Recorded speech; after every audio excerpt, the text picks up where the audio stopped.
maestro Francisco Paco Cruz, periodista de larga trayectoria, más de 47 años en el periodismo, autor de una larga lista de libros. Le recomiendo sus dos más recientes, Las Damas del Poder y García Luna, el Señor de la Muerte. Orgullosamente miembro de esta familia sin censura. Querido Paco, ¿cómo estás? Te saludo con mucho gusto. Vicente, Algo ¿cómo que se estás? Bueno, esperaba.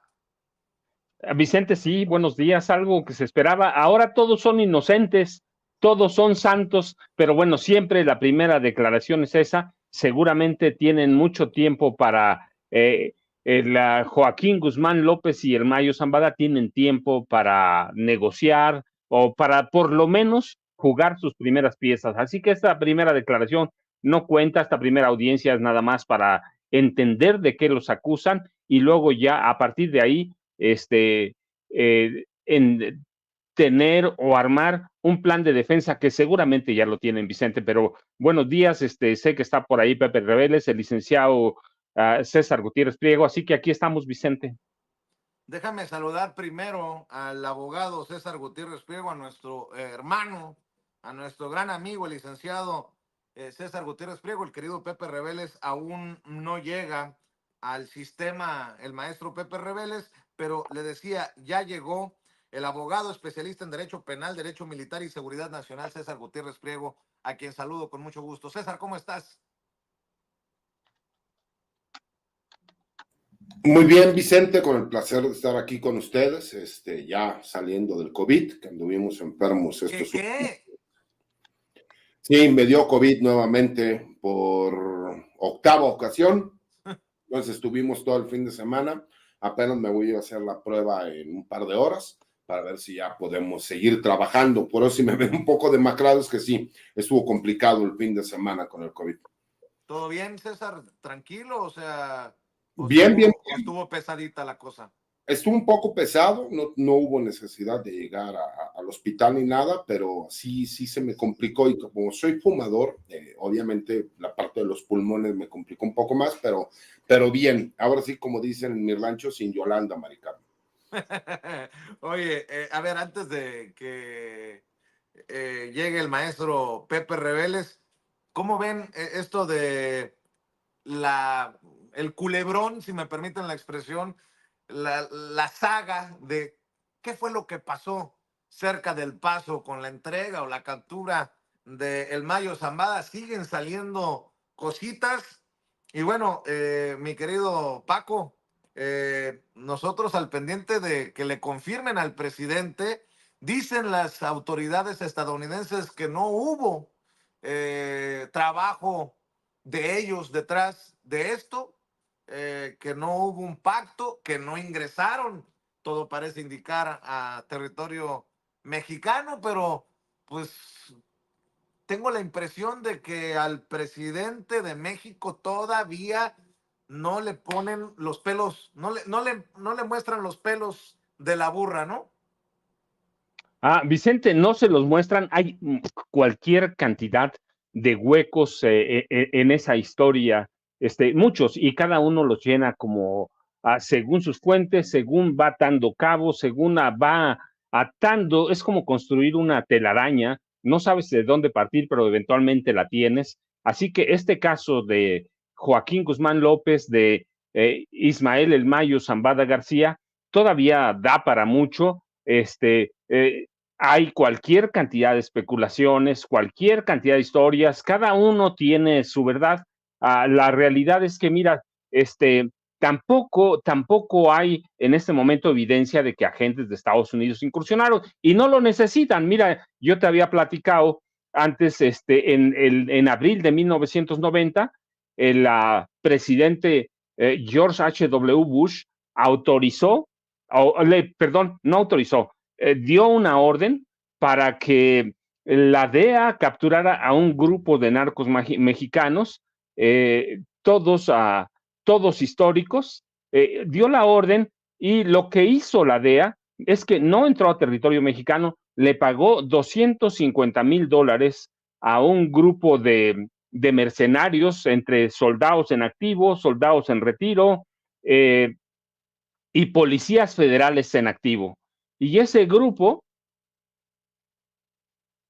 capturó a un médico en Guadalajara, lo llevó, lo entregó en El Paso, luego lo juzgaron allá. A los 2 años, el doctor Humberto Álvarez Machain fue liberado no porque fuera inocente, sino por la forma en que se dio ese secuestro. Así que Estados Unidos, no, imagínate, si entran a territorio mexicano, lo capturan y lo llevan, pues lo desecharían, ya hay antecedentes. ¿Qué pasó? La verdad es que hay muchos huecos, pero sí, la historia nos dice que Estados Unidos es capaz de pagar. En aquella ocasión, 1990, $250,000, y lograron llevarlo, pero la defensa del doctor Álvarez Machain logró liberarlo 2 años después. El doctor terminó viviendo en Guadalajara, no sé si ya murió, tenía una taquería, pero hay antecedentes. Imagínate una incursión de agentes de la DEA para secuestrar a una par de capos mexicanos,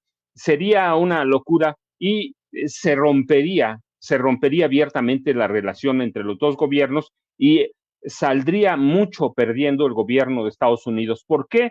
Porque ¿qué autoridad, el ejército, la marina, la policía federal, querría cooperar con ellos? Ninguna, ninguna, pero tampoco sabemos decir lo que podemos hacer. Es decir, estos son los puntos que hay, esta es la historia, y Estados Unidos lo puede hacer, sí, claro. Fue una venganza del Mayo Zambada y de el Chapito, contra el presidente López Obrador, tampoco.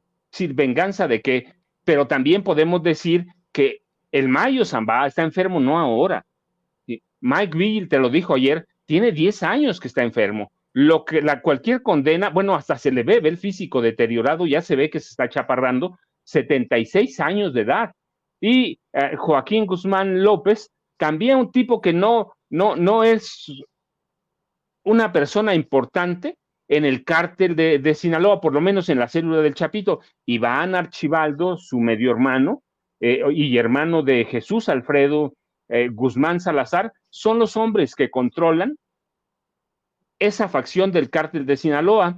Así que se van a dar especulaciones mientras no haya una versión real, mientras no entendamos lo que está pasando con el Mayo Zambada y pongamos en perspectiva sus enfermedades y pongamos en perspectiva el juicio no solo de eventual contra Ismael Mayo Zambada, sino contra Ovidio Guzmán López, hermano de este Chapito, que Joaquín Guzmán López. Entonces, todo hay que ponerlo en perspectiva y mira, ir atando cabos de a poquitos de todos, y ni así vamos a tener, podemos entender o tratar de entender, pero lo que hay en este momento entre la versión oficial, entre los informantes de cada reportero, porque cada uno tiene un informante distinto, y cada uno, si tú ves, cada uno tiene una versión distinta. Entonces va a haber especulación, va a haber especulación. Sí, te escucho, Vicente. Fíjate que el maestro Miguel Vadillo, director de la revista Contralínea, también publica hoy: la DEA capturó al Mayo y al Chapito en territorio mexicano. En clara violación a la soberanía nacional y a la misma Constitución, los departamentos de justicia y de Estado de Estados Unidos autorizaron que un comando de la Agencia Antidrogas estadounidense, DEA por sus siglas en inglés, montara una operación urgente para ingresar a territorio mexicano sin consentimiento ni autorización del gobierno del presidente López Obrador y capturar por ahí de mediodía del jueves 25 en la comunidad La Higuerita, a 12.5 kilómetros del centro de Culiacán, a los narcotraficantes Ismael El Mayo Zambada y a uno de los chapitos, Joaquín Guzmán López, hijo de Joaquín Guzmán Loera, actualmente preso en Estados Unidos. La captura de estos jefes del narcotráfico habría sido por una supuesta traición orquestada por el actual, es lo que escribe el maestro Miguel Vadillo, al del actual gobernador sinaloense Rubén Rocha Moya, quien solicitó al Mayo Zambada intermediar para sostener una reunión con el exrector de la Universidad Autónoma de Sinaloa, Héctor Melesio Cuen Ojeda, del Paz, y con quien el mandatario estatal tenía una confrontación permanente y serias diferencias políticas. Horas más tarde de la captura de los dos narcotraficantes, el mismo jueves por la noche, fue asesinado el líder político, algo que a eso tampoco le hemos puesto toda la atención, ¿no? Las versiones en torno a los personajes de la política que tendrían ligas o conexiones, Paco, antes de ir con César. No, todo, Vicente, es que todo se presta, cada uno tiene fuentes distintas y eso ha alimentado a cualquier cantidad de narrativas. Tienes narrativas diferentes, depende a qué periodista le crees, en cuál confías más. Cada uno tiene una historia diferente. Fue el FBI, fue la DEA. Anabel dice, por ejemplo, fue el FBI. Jesús Esquivel, un reportero que conozco desde hace muchos, por lo menos 2 décadas y media. Sé que es un periodista muy confiable, trabajé con él, trabajamos, lo conozco cómo trabaja. Él dice que fue una operación aparte que ellos entregaron. Este, es una cuestión te digo, de ir atando cabos y va a pasar un tiempo hasta que podamos atar todos los cabos y que el Departamento de Estado, a través de la Embajada de México, le entregue a López Obrador o al gobierno de López Obrador un reporte real. Yo te decía, imagínate esa incursión en este momento para López Obrador, va a quebrar o va a romper la confianza del Ejército, la Marina y de la Guardia Nacional en Estados Unidos, así que ellos tendrían más cosas que perder. ¿Es posible, otra vez, sí, pero pues ya, la vez pasada, en 90, cuando dio el presidente Bush la orden, pagaron $250,000. Hoy, si el presidente, que pudo haber sido una orden del presidente, una orden directa del Departamento de Justicia, del Departamento de Estado, quebraría la relación entre dos países en un tema que es fundamental. A mí, lo que te digo, hay una serie de huecos, pero que son boquetes grandes, y por lo que en esta historia cada uno escribe según las fuentes que tenga y olvida todos los contextos. Y los contextos son importantes para tratar de entender el problema del narcotráfico. Y mira, te decía ayer a Mike Vigil algo bien importante, bien importante. Yo en la noche platicaba con una reportera de Ciudad Juárez que escribió una tesina sobre el narcotráfico en Chihuahua, y decíamos, ahora mucha gente escribe sobre narcotráfico, pero lo escribe con informes de sus fuentes y pocas veces, muy poquitos, van al campo para saber cómo funciona o cómo opera el narcotráfico. Yo lo que digo, mira, pues yo para conocer cómo operaba fui a vivir un año en Colombia, fui a vivir 4 años y medio a Juárez, fui a vivir un año a Tijuana, fui a vivir a lugares a donde opera el narcotráfico. ¿Cómo opera? Tengo la verdad, no tampoco. Si, ¿puedes confiar en tus fuentes? Pues yo digo que no, porque necesitas el trabajo de campo. Confiar en la DEA, confiar en el FBI, también es muy peligroso, porque yo sostengo hace mucho que el FBI, la DEA y la CIA utilizan a periodistas, no solo de México, de todo el mundo, para tener reportes, para tener una idea clara de cómo los ven en determinados países. Así que vamos a tardar mucho tiempo en atar todos los hilos y armar o tejer nuestra telaraña para entender lo que pasó con el capo más buscado en el mundo, un capo cuyo cártel opera en 100 países, que tiene 30,000 empleados en el mundo, y yo creo que nos vamos a tardar un poquito, pero mientras tenemos que recoger todas las versiones, y claro, la presidencia eventualmente tendrá que tener una versión del gobierno de Estados Unidos, y si es, por ejemplo, la que dice Miguel Vadillo, ¿qué va a pasar? Van a romper la confianza entre los dos países, y eso sería peligrosísimo en este momento, porque no hay un cambio de partido político. Va a gobernar a partir del próximo 1 de octubre este país una mujer del partido y que tiene las confianzas y la amistad de Andrés Manuel López Obrador, Claudia Sheinbaum Pardo. Así que Estados Unidos tendría mucho que perder, pero todo es posible en este momento, Vicente. Así es, y sobre este tema veo que publicaste en La Silla Rota tu columna hoy, mi querido César Gutiérrez Priego. Ya también voy a saludar al maestro Pepe Reveles, que entró al sistema. La detención del Mayo, milagro del cielo, como un regalo divino al gobierno estadounidense. Desde el cielo, una hermosa mañana bajó el Mayo, escribe César Gutiérrez Priego, y dice: sin duda esta detención es muy delicada en relación a la forma en que fue llevada a cabo, ya que pudo haber sido en territorio mexicano por agentes estadounidenses, lo que escribe César, pero habría sido una violación a la soberanía de nuestro país, ya que oficialmente no participaron las Fuerzas Armadas Mexicanas, la Guardia Nacional, ni la Fiscalía General de la República. En otros supuestos se podría considerar que el Mayo pudo haber sido traicionado por Joaquín Guzmán López y llevado con engaños a un viaje sin retorno. Mi querido César, y súmale a esto lo que confirma el presidente, ¿no? Yo no sé si está relacionado o no. Sería muy inocentón de mi parte pensar que no hay relación.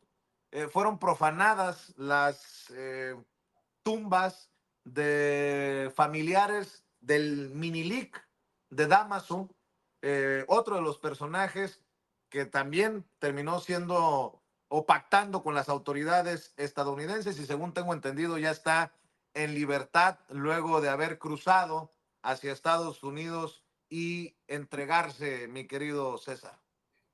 Mira, fíjate, Vicente, a mí lo que me llama poderosamente la atención es, imagínate, el capo de capos, el narcotraficante más buscado del mundo.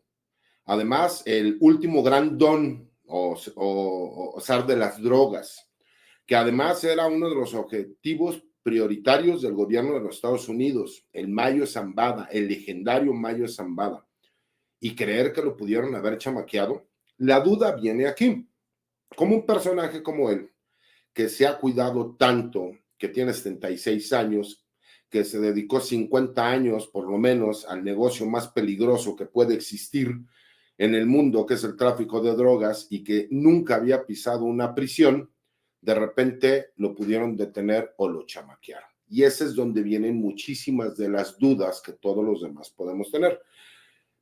Tengo que diferir un poco con Paco en una situación. Cuando se lleva a cabo la detención del doctor Humberto Álvarez Machain, a quien conozco porque yo conocí a su hijo, el jetón le decíamos, y que todavía hace algunos años seguían teniendo unas taquerías allá en Guadalajara, en Zapopan y en Tlaquepaque.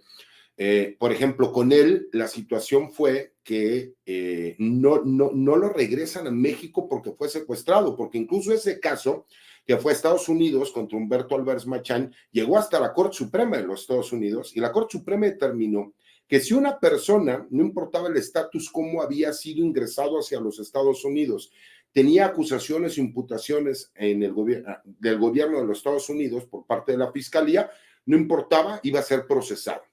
En este caso, un jurado determinó que él no tenía responsabilidad respecto a lo que lo habían imputado. Eso lo sé por esta relación que yo tenía con el jetón, su hijo. Pero, ¿por qué el antecedente lo comento? Porque en próximos días o en los próximos meses nos enteraremos realmente de lo que sucedió. Y por eso en la columna lo señalo, ¿no? A ver, no sería la primera vez que autoridades mexicanas, no de forma oficial, detuvieran a una persona y la entregaran hacia los Estados Unidos. Me es penoso reconocerlo, pero, por ejemplo, mi padre lo hizo, ¿no? Entregó a una persona que se llamaba Francisco Doyán Palacios, que era buscado por el gobierno de los Estados Unidos y ellos tenían miedo de que en todos estos trámites para la extradición y de acuerdo a los expedientes y la causa penal de mi señor padre, él lo entrega en Estados Unidos sin que los gringos supuestamente se enteraran en un automóvil, en una cajuela. ¿Una situación parecida pudo haber sucedido en México? Posiblemente. Hay una situación, y me parece que tú lo señalaste bien, y que es un análisis que no debemos de dejar de lado.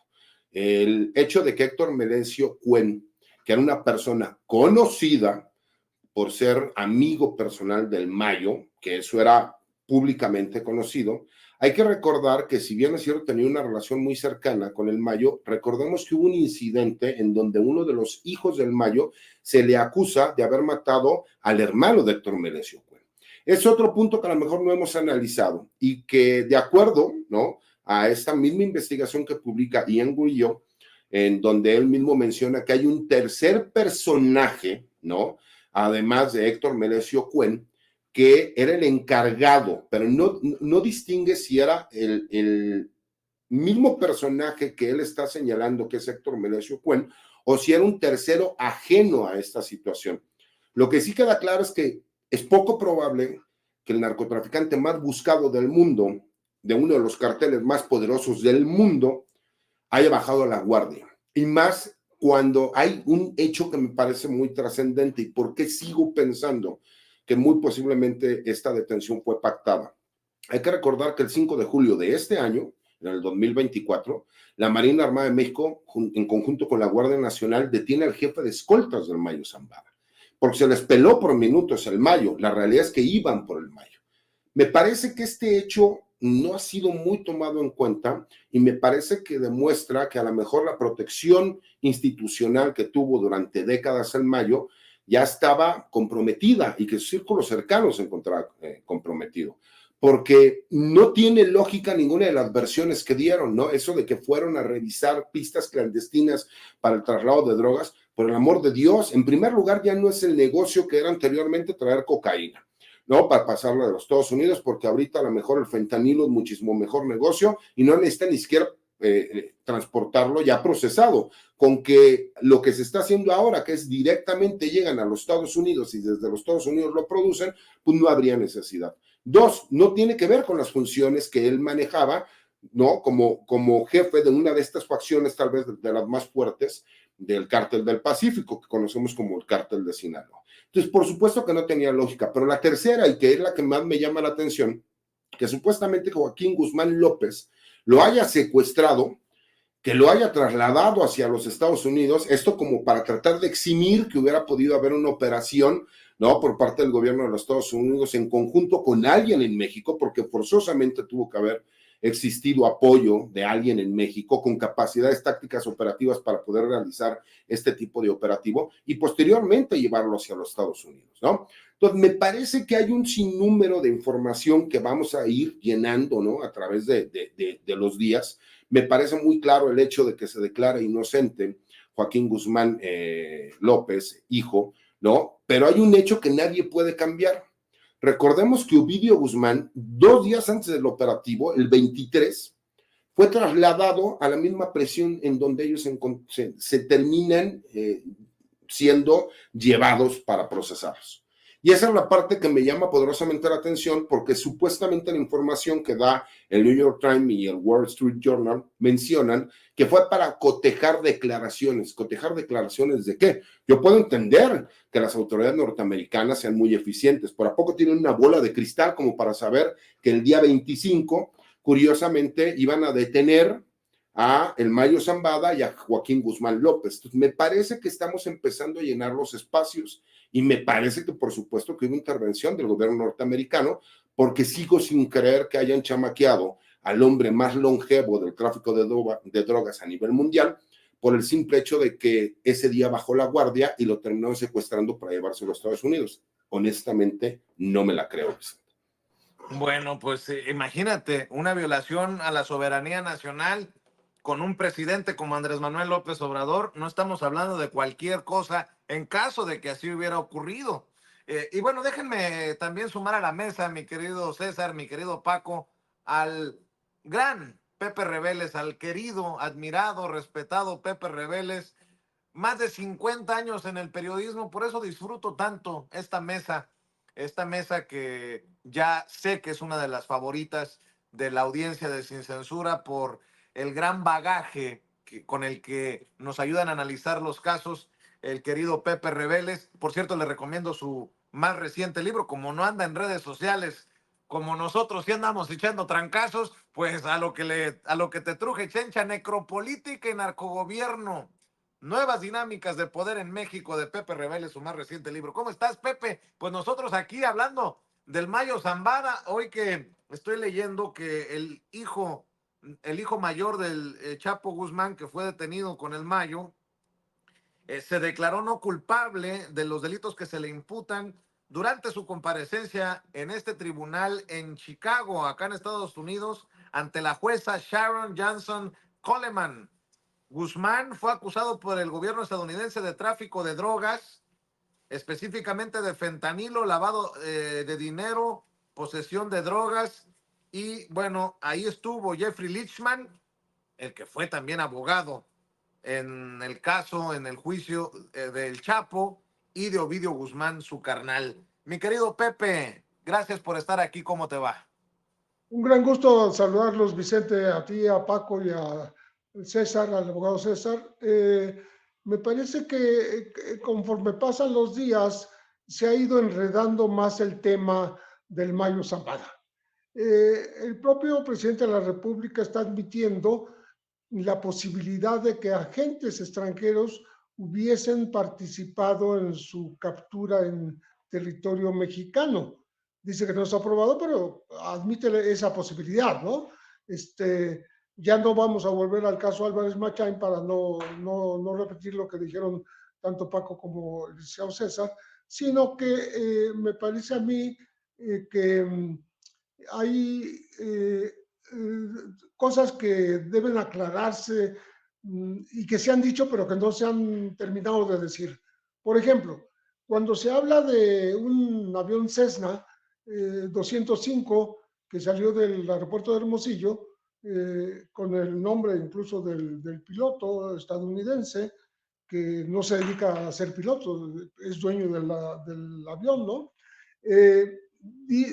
Nos dice el gobierno mexicano que sale un tripulante y llegan 3, pero no nos explican en dónde hubo una escala o dónde se subieron los otros 2 o cómo llegaron los otros 2 allá, por un lado. Por otro lado, lo que se observa, si uno busca el tipo de avión Cessna 205 que habría salido de Hermosillo, como está consignado en la bitácora, y el que llegó a los Estados Unidos, de donde fueron bajados el Mayo Zambada y Joaquín Guzmán López, son totalmente diferentes. Se trata de un Beechcraft, el que llegó a Estados Unidos. Entonces, ¿de dónde salió ese avión? ¿O dónde hubo el trasplante de avión?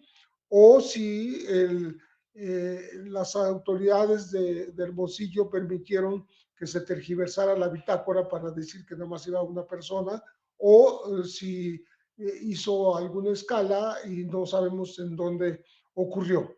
Pero bueno, fuera de la forma en que llegó el transporte en el que llegó a territorio estadounidense el Mayo Zambada, pues sí hay versiones, como dice Paco, cada quien se adhiere a la que más está cerca de su corazón. Y yo, por ejemplo, estoy leyendo y hoy lo retoma Reforma, yo lo había tomado un día antes, un reportaje que hacen 2 periodistas que son muy respetables para mí, que son Joan Grillo y Juan Alberto Cedillo, en donde hablan de una visita a una residencia en Culiacán, en Huertos del Pedregal, a donde llega el Mayo, un poco descuidado, ¿no? Con demasiada escolta, ¿no? Y habrían sometido inmediatamente a los 4 guardaespaldas que entraron con él, que por cierto no se sabe si viven o si mueren.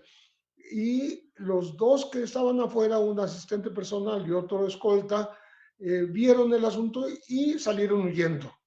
Pero esa reunión era justamente con el rector Héctor Melesio Juen, que parece que tenía conocimientos o tratos con el Mayo, y por eso es entendible que pudo haber llegado con la confianza de ver a una persona que conocía. Pero ahí es donde habría tendido la celada Joaquín Guzmán López para someter al Mayo, meterlo en un vehículo, llevárselo a un rancho y de ahí sí tomar un avión y llevarse a los Estados Unidos. O sea, no el avión de Hermosillo, otro avión, ¿no? Entonces, ahí tenemos que dilucidar qué fue lo que pasó y algún día lo sabremos, ¿no? Y si ya tanto Joan Grillo como Cedillo mencionan que estaban presentes en esa residencia, ya estaban ahí los agentes estadounidenses. O sea, que sí habrían estado en territorio mexicano, ¿no? Y no que ellos se lo llevaran en el avión, pero que sí se lo sometieron y lo llevaron a subir a un avión, ¿no? Forzadamente. Luego el abogado Frank Pérez, el abogado del Mayo, dijo en Estados Unidos que por supuesto que Ismael Zambada García no llegó por su voluntad a los Estados Unidos.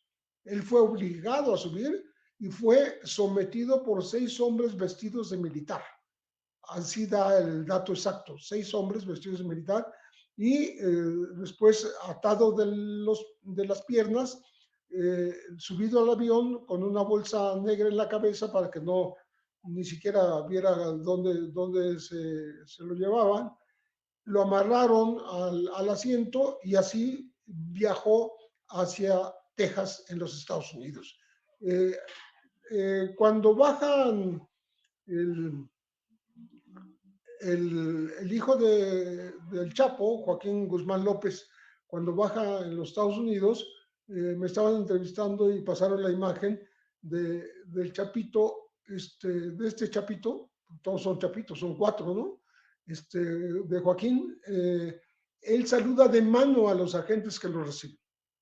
O sea, como algo, pues, muy amistoso, muy conocido, y entonces, uno piensa que en efecto hubo un acuerdo previo,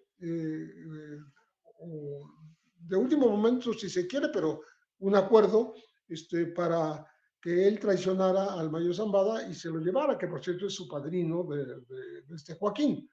Eh, Se sabe que el Mayo no se llevaba con los Chapitos, pero con Joaquín más o menos sí la llevaba bien. Entonces estamos hablando de eso, de que ni siquiera se sabe dónde hubo cambio de las aeronaves, dónde hubo tergiversación quizá de las bitácoras, dónde estuvieron los agentes estadounidenses que sí operaron en México y Oye, cómo están eludiendo todos los trámites de extradición. me está Y preguntando, Pepe, me está preguntando un amigo que tengo en este círculo de inteligencia militar y no, siempre aclaro, no es César Gutiérrez Priego, otro amigo. Me dice, pregúntales en la mesa qué piensan de esto que te mando, de esta versión que circula en los círculos en los que me muevo, me dice.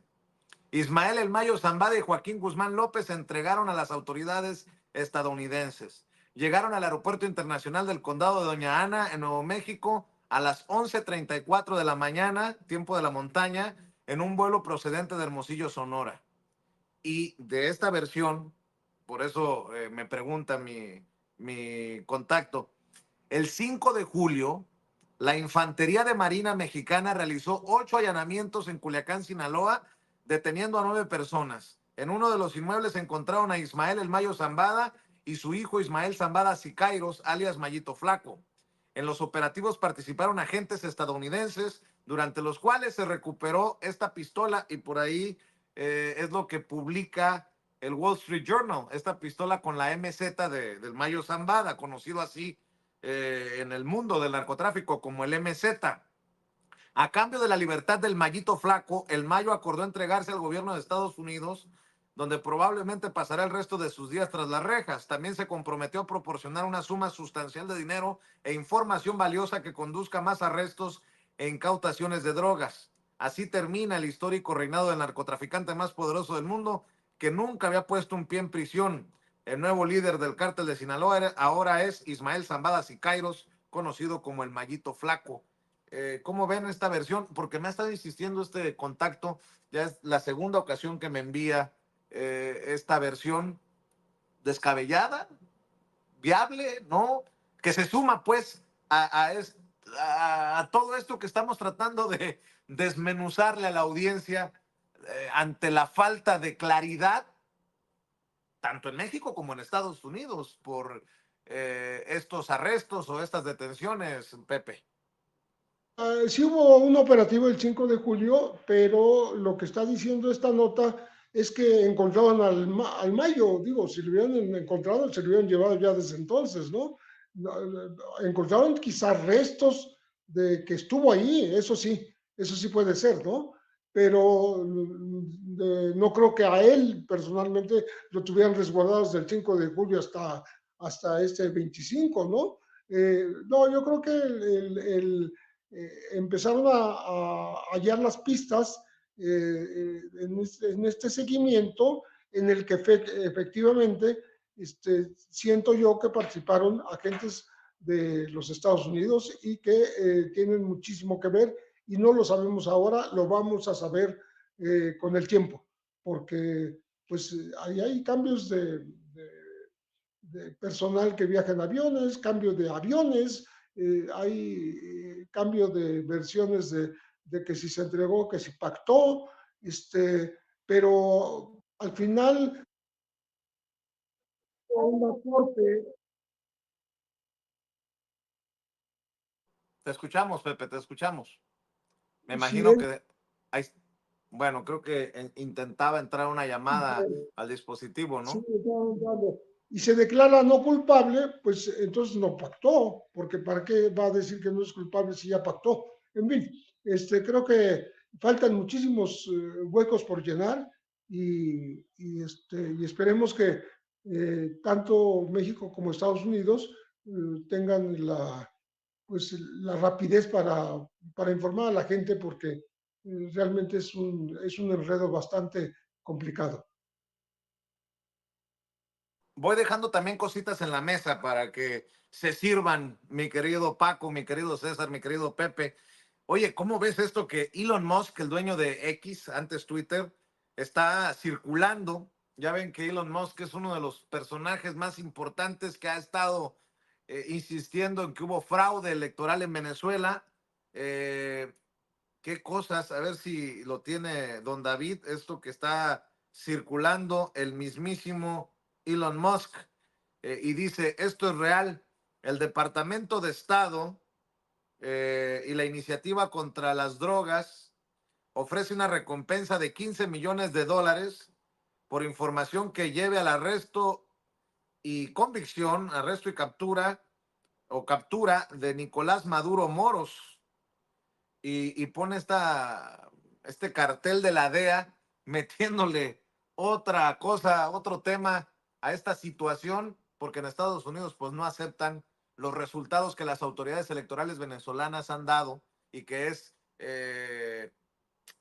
la victoria del presidente Nicolás Maduro. Y otro tema importante, la reunión tanto con la presidenta electa como el presidente actual de los padres de los normalistas desaparecidos de Ayotzinapa y la comparecencia del respetado Alejandro Encinas, ex subsecretario de Derechos Humanos de la Secretaría de Gobernación, por este caso de los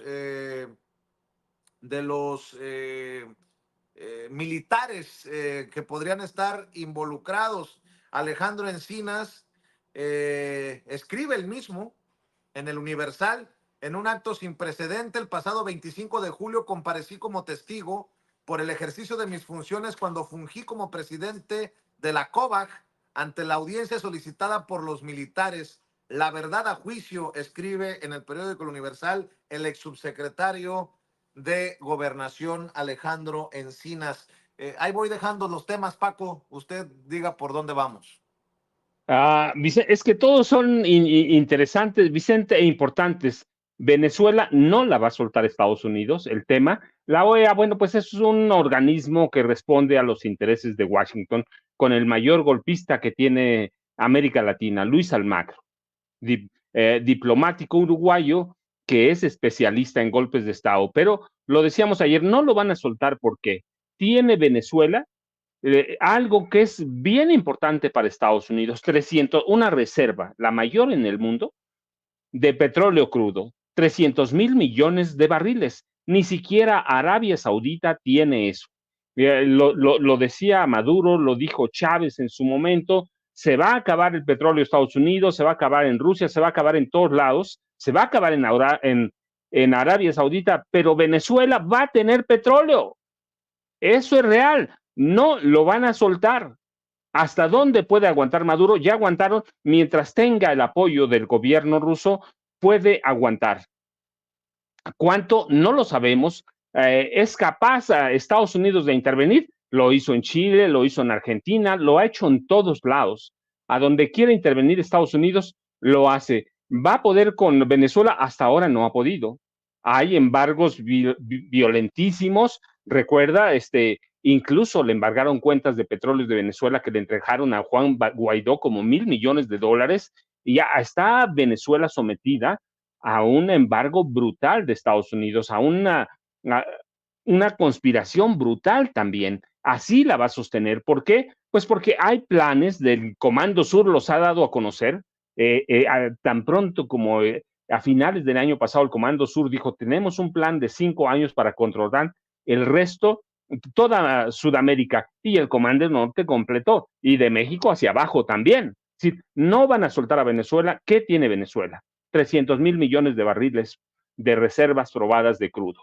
Así que no lo van a soltar, lo van a tener allí. Hay que ver si va a aguantar Maduro, si va a aguantar el ejército bolivariano, no lo sabemos, pero hasta ahora le han aguantado.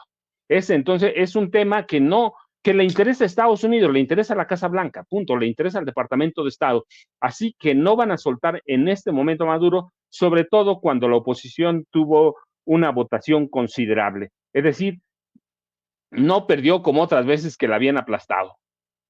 Tuvo una votación arribita del 40%, entonces van a mantener la presión, van a ocasionar disturbios, si todo lo que sea violencia lo van a ocasionar. ¿Hasta dónde? Hasta donde pueda aguantar o romperse el hilo, pero mientras tenga el respaldo del gobierno ruso y seguramente de los chinos, Venezuela puede aguantar un poco. Así que hay que esperar, las elecciones apenas fueron el domingo, en este momento está la ebullición, que la OEA y otros países van a solicitar no reconocer el resultado de las elecciones, no lo van a hacer. Han pedido incluso la intervención militar, han hecho llamados en un abierto intervencionismo para ejecutar un golpe de Estado. ¿Lo van a lograr? Bueno, hasta ahora no, pero pues es también cuestión de esperar y de ver la defensa del pueblo bolivariano de Venezuela. Así que, perdón, es un tema importantísimo. ¿Por qué? Por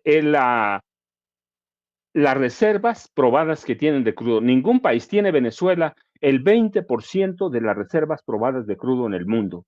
Así que eso es un asunto de seguridad nacional y de estrategia nacional para Estados Unidos. En el caso de Ayotzinapa, aquí lo dijimos en su momento, Vicente, no lo van a resolver.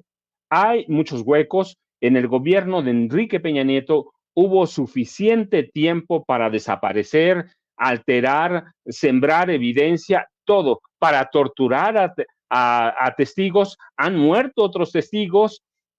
Así que es un caso que para mí, yo te lo dije un día, estamos a años luz. Recuerdo que así le pusiste el encabezado. Años luz, lo repito y yo hoy lo confirmo. No se va a resolver. Cuando tomó posesión el gobierno del presidente López Obrador, dije, tiene buenas intenciones el presidente, buenísimas intenciones, ¿lo van a resolver? No.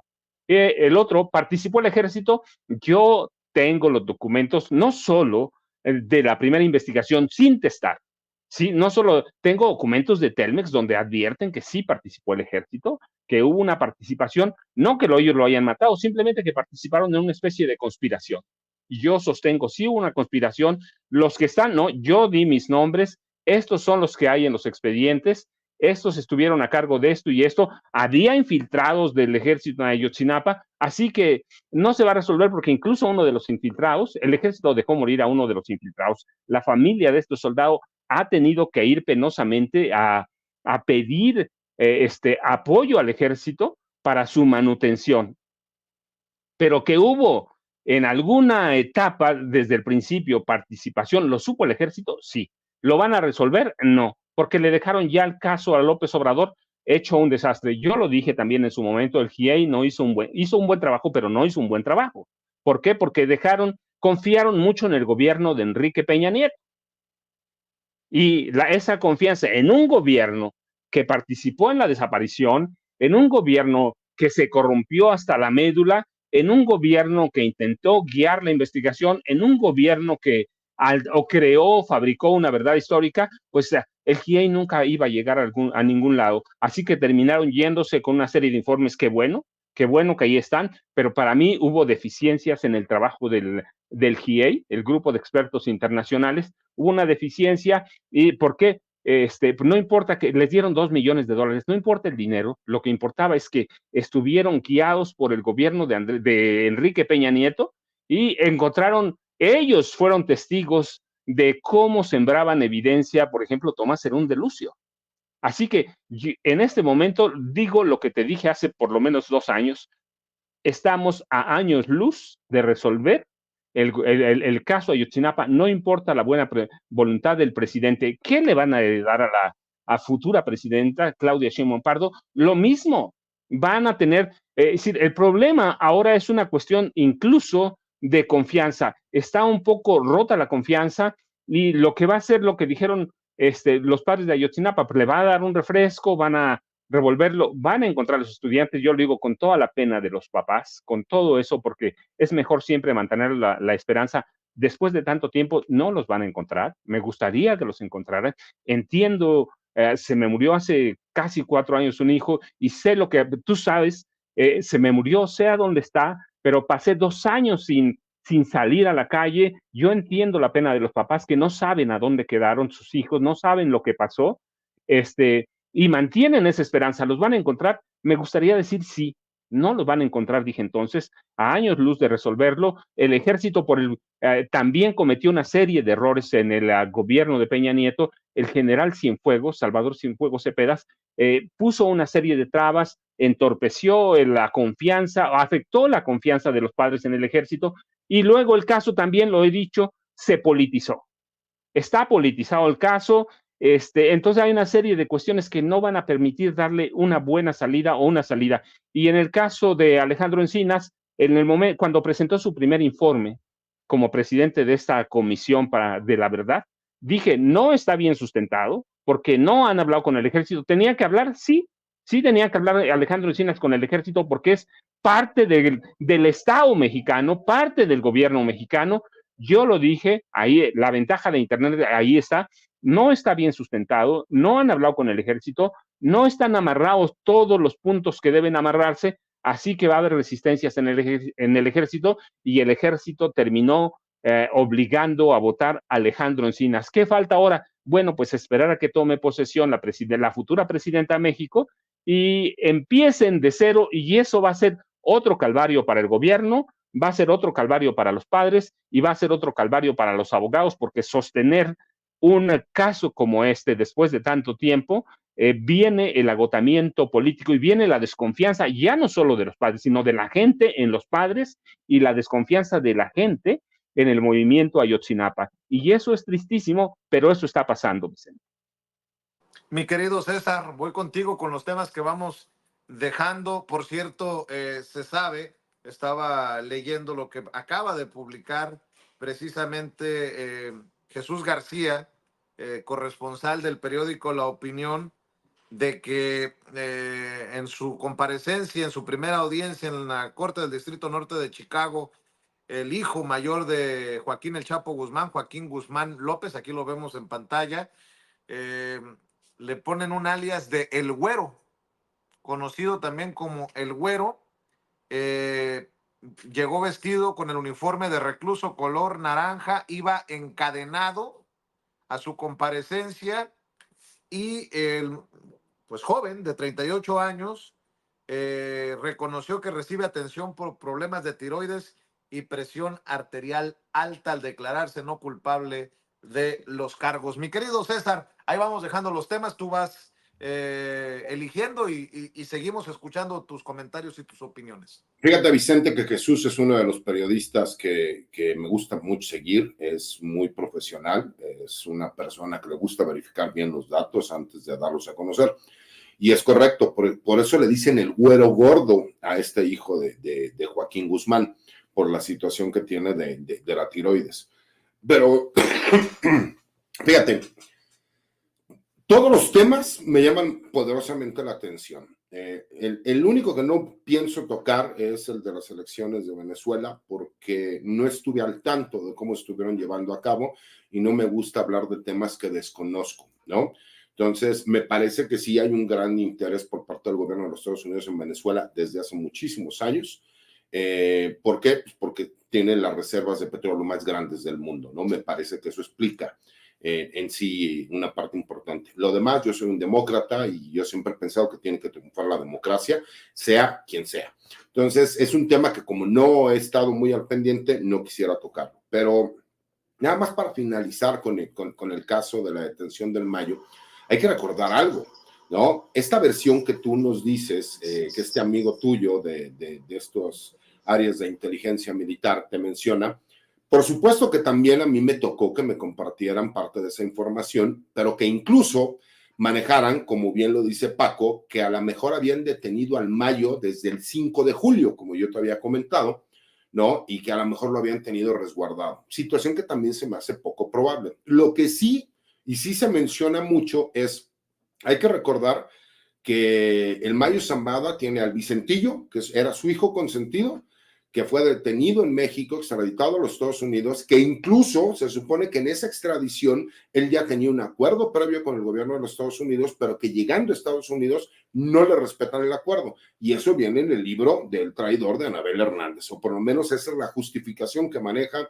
en ese libro. Después, por supuesto, pues conocemos al rey Zambada, ¿no? Su hermano, que fue detenido también. Recordemos que el Vicentillo fue testigo protegido en el juicio contra el Chapo Guzmán. El rey Zambada fue testigo protegido en el juicio contra García Luna, ¿no? También hay que recordar que está detenido su otro hijo, Ismael Zambada, el Mayito Gordo, ¿no? ¿Por qué? Porque este último hijo, que es el Mayito Flaco, ¿no? Para que vean cómo no se quiebran la cabeza tampoco para los apodos. Por eso uno de los hijos del Chapo es el Güero Gordo, y hay otro que le dicen el Güero también, pero como está delgado, pues es el Güero Flaco, ¿no? Nos hace ver que por lo menos sí había una posibilidad de que al Mayo se le haya buscado para que él terminara negociando a lo mejor una entrega pactada, porque se me hace muy poco probable que una persona como él se haya dejado atrapar. Eso es mi humilde punto de vista, ¿no? Como para terminar un poquito el punto y decir que para mí esto se me hace una telenovela estilo Netflix, nos daremos cuenta en los meses por venir qué fue lo que realmente sucedió. Me parece que sí hubo autoridades extranjeras operando en México, pero que forzosamente tuvo que haber sido de la mano con autoridades mexicanas, que no lo hicieron de forma oficial y que por eso las instituciones siguen sin saber exactamente qué fue lo que sucedió.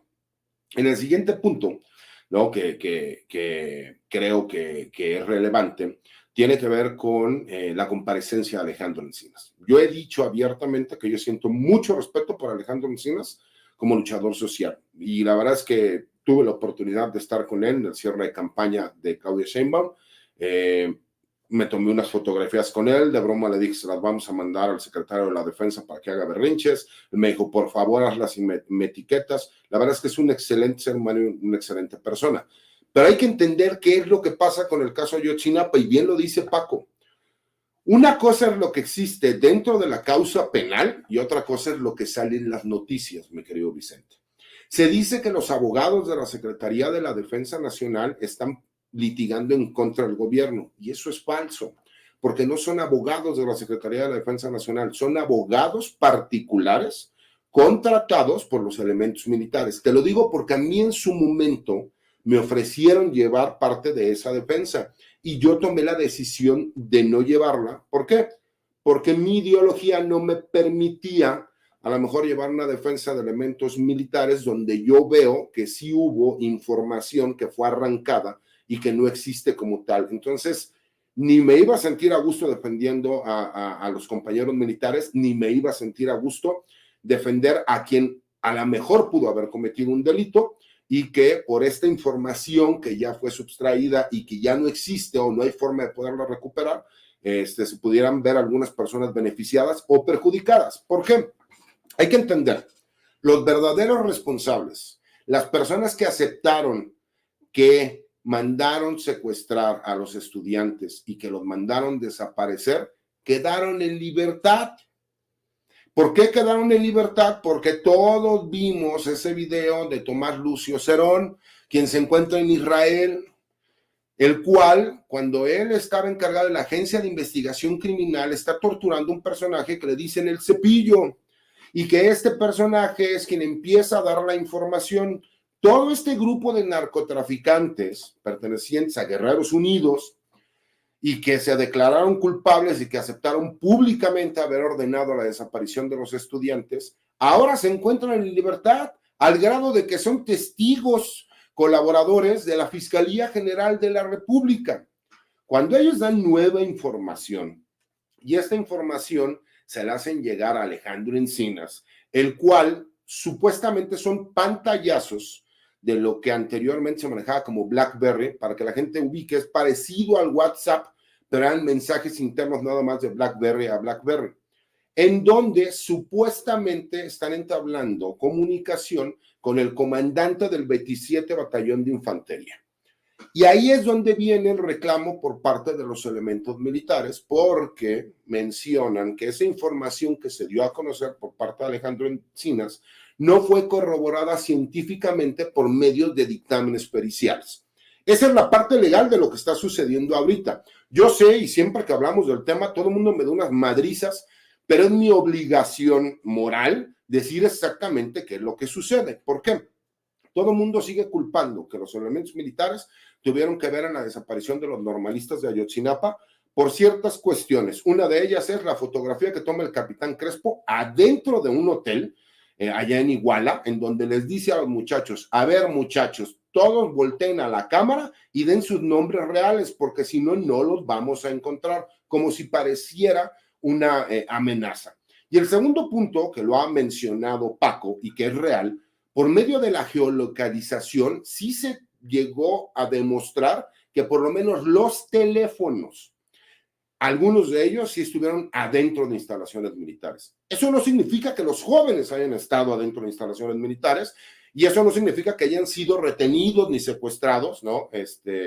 Por parte de elementos militares, que en este caso sería una desaparición forzada porque las autoridades no secuestran, sino que se llama desaparición forzada, ¿no? Los civiles sí secuestramos, ¿no?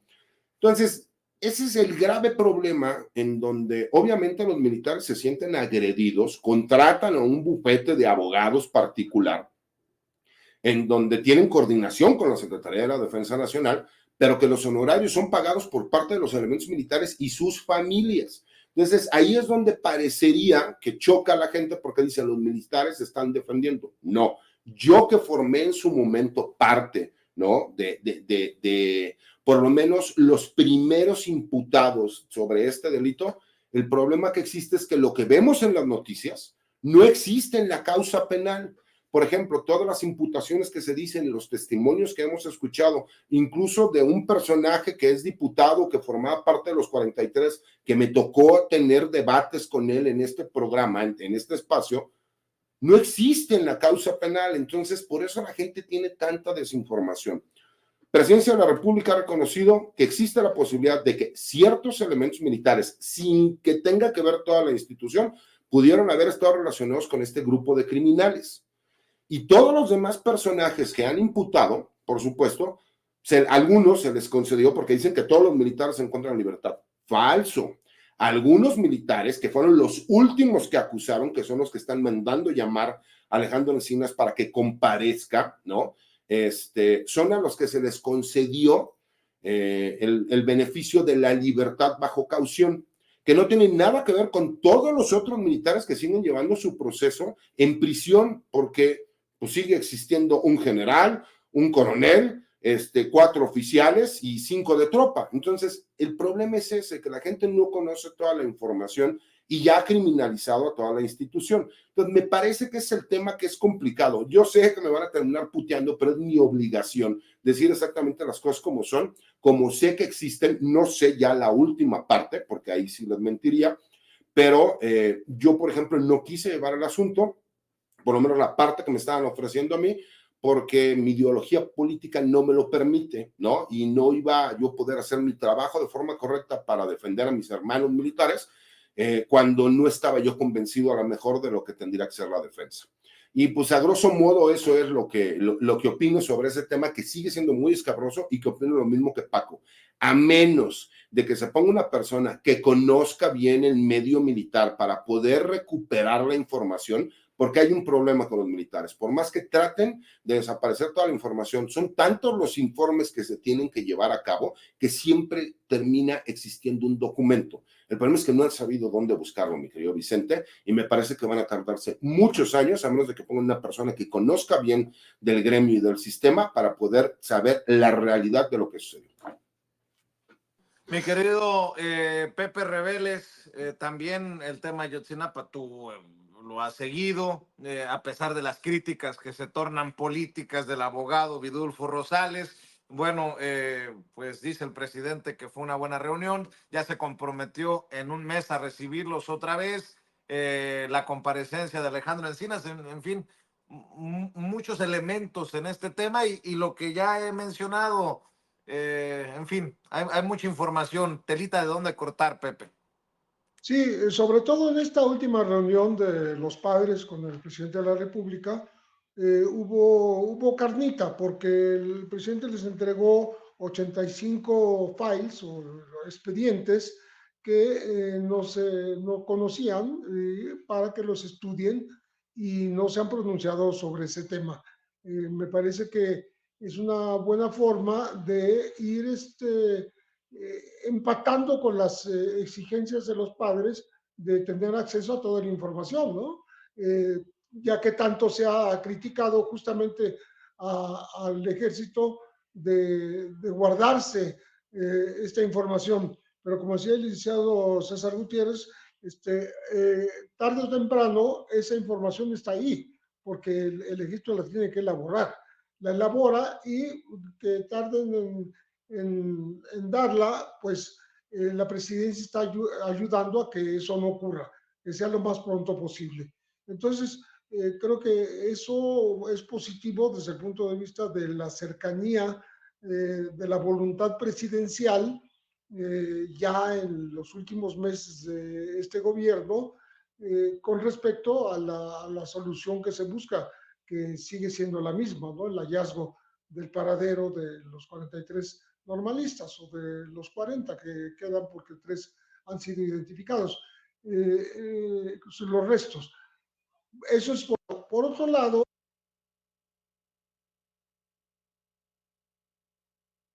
Me parece, perdón. Sí, sí, te escuchamos, Pepe. Entiendo que en ocasiones a veces uno no puede controlar estas cosas. No te preocupes, maestro. En el momento en que tú estés listo, escuchamos tus comentarios, tus opiniones para cerrar la mesa de diálogo. A ver si me ayudan los compañeros porque no escucho al querido Pepe. Me imagino que es precisamente por esta comunicación que buscaba llegarle a su dispositivo. Vamos a ver si ya lo escuchamos o nos esperamos, querido David, querida Ceci. Ustedes me guían, por favor, eh, para continuar escuchando las opiniones del querido Pepe Reveles. A ver si te escuchamos, Pepe. ¿No? Compañeros, a ver si me ayudan a ser un poco más eficaz como compañeros en producción y le piden a Pepe que salga del sistema y vuelva a ingresar para poder escuchar sus comentarios. Perdón por la desesperación, pero bueno, en ocasiones a veces se complica, a pesar de que tenemos un equipo de producción, uno tiene que estar dando los comandos a través del micrófono y le ofrezco una disculpa, a ver si me escucha el querido Pepe Reveles para que salga del sistema y regrese debido a que se ha desconectado su dispositivo de nuestro sistema operativo de la computadora y no podemos escucharlo. Pero bueno, mientras regresa, yo le quiero invitar para que siga opinando. Los estamos tratando de leer a todos y bueno, pues en la medida en que regrese el querido Pepe Reveles, mientras regresa Pepe, mi querido César, ¿me quieres adelantar tus redes sociales para que la gente también esté al pendiente de esta columna que me parece importante en torno a la captura del Mayo Zambada que publicas hoy en la silla rota? Por supuesto, Vicente, mira mi cuenta de X, anteriormente Twitter, es @CesarGutiPrim, que es la cuenta que yo manejo personalmente. Todos los martes escribo una columna de opinión en la silla rota, los jueves hago una videocolumna para el blog de información militar y seguridad nacional Campo Marte, y los martes obviamente la mesa de análisis que tenemos aquí con los compañeros y amigos grandes maestros en Sin Censura. Les mando un abrazo y como siempre es un placer estar con ustedes todos los martes. Claro que sí, mi querido César. Oye, cuídate mucho esta situación del COVID. Te deseamos que la recuperación sea rápida, completa. Ya sabes que te queremos mucho, hermanito. Y mi No, querido, Mande. No te preocupes, acuérdate que hierba mala nunca muere, gracias a Dios, ¿no? Ni los guachos cuando me detuvieron, me torturaron, pudieron. Entonces aquí seguimos y aquí seguiremos, mi querido Vicente. Gracias al creador, mi querido César Gutiérrez Priego. Querido Paco, yo sigo invitando a la gente para que busquen tus libros, los dos más recientes sobre todo, Las Damas del Poder y García Luna, El Señor de la Muerte, y que te sigan apoyando en redes sociales, querido Paco. Vicente, pues yo te agradezco a ti, un abrazote también para el licenciado Gutiérrez Priego, para Pepe, que ojalá se reconecte ahora, pero mira, vamos a tener caso, Mayo Zambada para mucho tiempo, para mucho rato, para hilar historias y muchas que faltan. Yo, ya sabes, @Paco Cruz Jiménez en X, antes Twitter, Francisco Cruz Jiménez en Facebook, Vicente, y nos vemos mañana como siempre.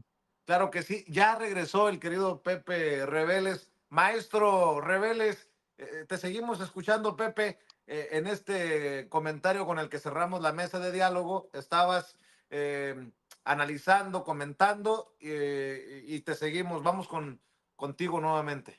Lamento que haya habido ahí un problema técnico, pero comentaba yo que Encinas se presentó con toda la voluntad de responder a las preguntas que le hicieran, que finalmente no se las hicieron porque no hubo el cumplimiento de esta amenaza de interrogarlo durante horas, ¿no?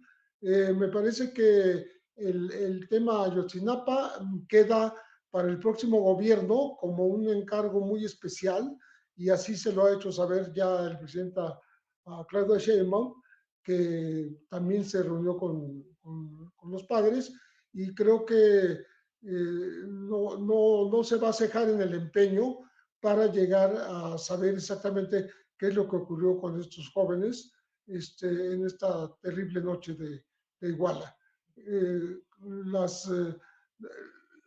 Las autoridades están haciendo lo mejor que se puede, no siempre se puede, y como decía Paco, se ensució demasiado el caso desde un principio, hubo torturas, delincuentes con ese pretexto liberados, ya no se recapturó a muchos otros, y bueno, desgraciadamente los militares están defendiendo a su manera, pero el propósito es llegar hasta el final, hasta saber exactamente qué pasó con los muchachos normalistas de Ayotzinapa. Oye, querido Pepe, pues yo te quiero agradecer por hacer ahora sí que en estos casos circo, maroma y teatro, maestro, para cumplirle a la audiencia de Sin Censura que tanto te respeta y te admira. A esa audiencia le pido que esté al pendiente del trabajo de investigación del maestro Pepe Reveles. Su más reciente es de necropolítica y narcogobierno, las nuevas dinámicas del poder en México, un tema tan actual, tan importante, y que nos debe de servir el trabajo, como nos ha servido por más de 50 años el trabajo del maestro Pepe Reveles, para entender la realidad que normalmente no se cuenta en los medios corporativos. Querido Pepe, te mando un abrazote y todo mi respeto y mi admiración. Muchísimas gracias, Vicente, un gran abrazo, y bueno, nos despedimos de la audiencia y nos veremos el próximo martes. Claro que sí, nos vemos aquí el próximo martes. Los maestros Paco Cruz, Pepe Reveles y el querido César Gutiérrez Priego. Ahí está el querido Paco. Te mando un abrazo, Pepe. Gracias. Los maestros en la mesa de maestros de todos los martes. Y ya llegó